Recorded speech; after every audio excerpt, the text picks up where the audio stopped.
Welcome to another Dark Nook video. In this video, I'm making an action figure of one of my favorite podcasters.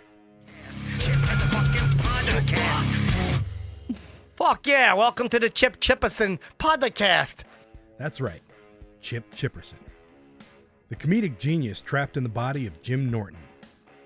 June 30th? Yeah, fucking Norton's a pecker sucker. Fuck yeah. I'm not making the body, just the head.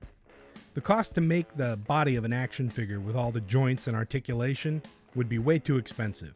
So I just buy the action figure blank, like this, and then I make the head. I start by roughing out the shape and fitting it on the figure. I'm using polymer clay. The core of the head is made from harder polymer clay that I have to work a little bit so that it's usable. And then I use softer clay for the facial features. I put a wooden dowel in the neck hole and build up around it until I'm happy with the basic form. Thanks for checking out my video. Please like, subscribe, and leave a comment down below. Once the head is shaped out, I start roughing out the features. The sculpting process for a likeness figure, at least my process, is a series of refinements. I start with the rough shape, then I add a little bit more detail. I compare that to the reference picture, and I make some changes, and keep repeating that process until the figure looks close enough to the reference that I'm happy with it.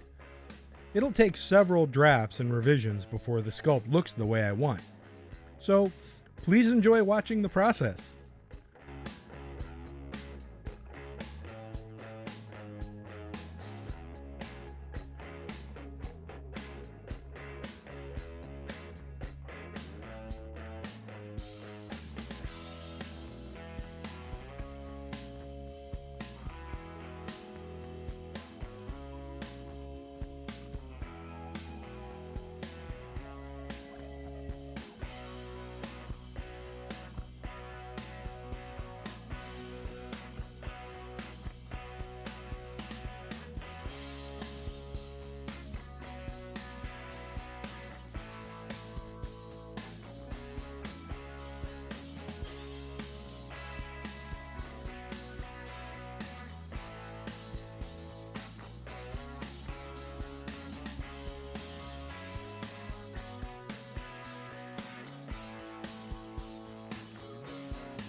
Now, a little trick I use when I sculpt eyes on a 1/6 scale like this, 12-inch action figures are generally a 1/6 scale, I use push pins.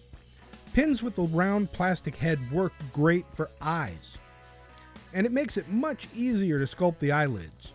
I can move the pins as necessary to get the eyes in the right position, and the hard plastic lets me move the thin clay of the eyelid much easier.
And when I'm happy with the look of the sculpt, it's into the oven.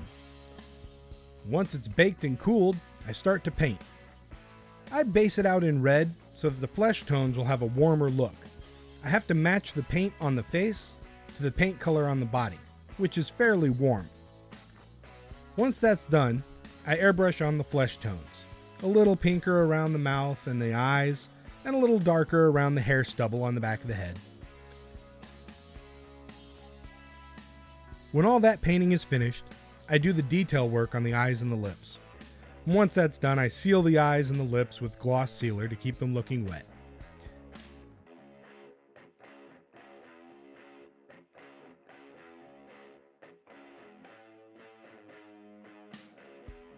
And here it is, all finished. What do you think, Chip? Fuck yeah! Well, I hope you enjoyed my video. Please like, subscribe, comment, and thanks for checking out my channel. Well, it seems that Jim was thrilled with the figure, but Chip was a little disappointed in its endowment. Which isn't really surprising, considering that bulge was nothing but a zucchini wrapped in foil. And yes, if you're wondering, I did sculpt and paint a 2-scale zucchini for a 40-year-old Spinal Tap joke. Thanks for checking out my video.